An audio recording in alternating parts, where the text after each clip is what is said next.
बहुत सारे बयानात अब सामने आ रहे हैं, होता है ऐसा ही है। कुछ इस्तीफे भी आ रहे हैं। वो आ रहे हैं? आ रहे हैं। आप जयसूर्या की बात कर रही हैं? नहीं, मैं तो सिलेक्टर साहब की बात कर रही हूँ। अच्छा ठीक है। श्रीलंकन सेलेक्टर की बात कर रही हैं? पाकिस्तानी। पाकिस्तान के, अच्छा मैं समझा कि कुछ नहीं होगा। मैं समझा कि कुछ भी नहीं होगा, बस बांग्लादेश जाएंगे, उधर 3 मैचों में से कम 2 जीत जाएंगे और फिर बल्ले बल्ले। शाबाश शाबाश। मेरे लिए actually question of the day और क्वेश्चन ऑफ द मोमेंट ये है कि क्या वो लोग सिर्फ इस्तीफे देंगे जो कि बेजरर हैं, और एक्चुअली वो लोग भी इस्तीफे देंगे जिनकी वजह से मामलात खराब हो रहे हैं। क्वेश्चन ऑफ द डे तो यही होना चाहिए। और चलिए इसी के साथ चलते हैं अपने पैनल के पास। तनवीर अहमद एंड फवाद मुस्तफा, अस्सलाम वालेकुम आप दोनों को। उम्मीद करते हैं आप खैरियत से होंगे, ठीक ठाक होंगे। हमारी खैरियत क्या और आपकी खैरियत हमें यहाँ से मतलूब है। लेकिन खिलाड़ियों की खैरियत जो है उसका कुछ अता पता बताएं कुछ सर। कुछ अंदर की खबरें ये हैं कि 50-50 लाख जुर्माना कर रहे हैं सिर्फ। आई कांट, आप लोगों को समझ आती है ये बात? देखिए, और उसमें पैरामीटर क्या होगा?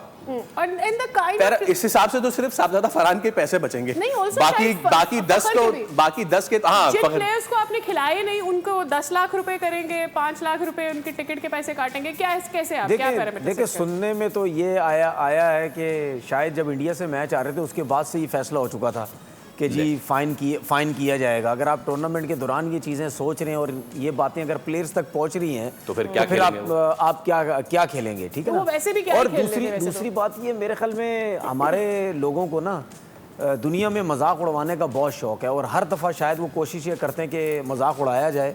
हमारा जब तक मजाक नहीं उड़ेगा हमें सुकून नहीं मिलेगा। भाई ये कहाँ पे होता है? ये कौन सी दुनिया में होता है कि यार आपकी टीम अगर वर्ल्ड कप से हार के आ गई, बेशक बुरी परफॉर्मेंस भी दे के आ गई, और आप ये बोलते हैं कि जी 50 लाख रुपया एक प्लेयर का काटा जाएगा। एक तरफ आपने बड़ा अच्छा काम किया ऑक्शन की सूरत में, ठीक है ना जी। 12 करोड़ के प्लेयर बिक रहे हैं, 9 करोड़ के। मैंने तो उस दिन बोला था 12 के 24 करोड़ में बिकने चाहिए, परफॉर्मेंस हो जो भी, लेकिन बिकने चाहिए।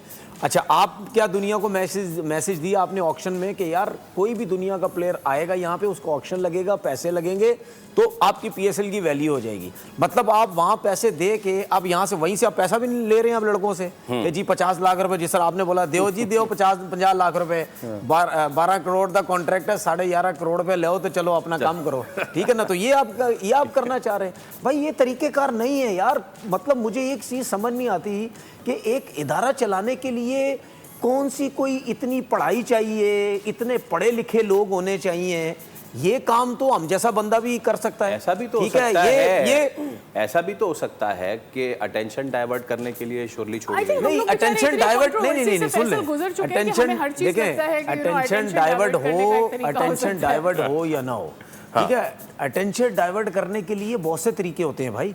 सिर्फ ये तरीका नहीं है कि आप लड़कों को 50 लाख रुपए, भाई जिसकी परफॉर्मेंस नहीं है आप उसको ना सेलेक्ट करें, ठीक है, उसको ड्रॉप कर दें, उसको डोमेस्टिक में भेज दें, आप इस तरह कर दें। लेकिन ये कोई तरीक़ेकार नहीं है। अच्छा, उसके बाद अगर आप सेलेक्ट करते हैं तो लड़के अपने मुंह से तो नहीं बोलते ना भाई हमें सेलेक्ट करो, आप करते हैं, ठीक है, आप खुद करते हैं। अच्छा, उसके बाद सिलेक्टर से रिजाइन दे देते हैं, जिस अलीम डार ने रिजाइन दे दिया। जिन्होंने गलत सिलेक्शन किया उनको कितना जुर्माना? 1 करोड़ रुपया। उन पे कम से कम सिलेक्शन कमेटी पे 1 करोड़ रुपया जुर्माना होना चाहिए ना। एक तो चला गया, एक तो वहीं रिजाइन दे के निकल गया ना साइड से, ठीक है। बाकी जो रह गए उनको कौन पूछेगा? मतलब इनको कोई नहीं पूछेगा। सारा कसूर प्लेयर्स का होता है, ठीक है। और प्लेयर्स की क्रिकेट ये बर्बाद करते हैं। और कल हम क्या बात कर रहे थे कि यार जब कोई प्लेयर आता है वो मेंटली इतना वीक क्यों होता है, वो अपने लिए क्यों खेलता है, आउट अपने लिए क्यों करता है, रन्स अपने लिए क्यों करता है। तो भाई ये सब कुछ होता है, तभी होता है। आप मेंटली इतना फारिग कर चुके होते हैं प्लेयरों को कि वो कहता है कि भाई बस किसी तरीके से अपने रन्स हो जाएं, किसी तरीके से आउट हो जाए, हमारी टीम में जगह बनी रहे। अब ये जिन प्लेयरों के ऊपर आप 50-50 लाख रुपए के जुर्माने लगाएंगे और ये कह के कि नहीं जी बस बहुत कुछ हो गया जी, बहुत हमने तुम्हारा साथ दे दिया, बड़ी साइड ले लिया, अब वो सर्जरी होगी, ठीक ठाक कमेटियां बनेगी। कमेटियां तो वो आसमानों तक पहुंच भी चुकी हैं। इतनी कमेटियां इस मुल्क के अंदर बन चुकी हैं।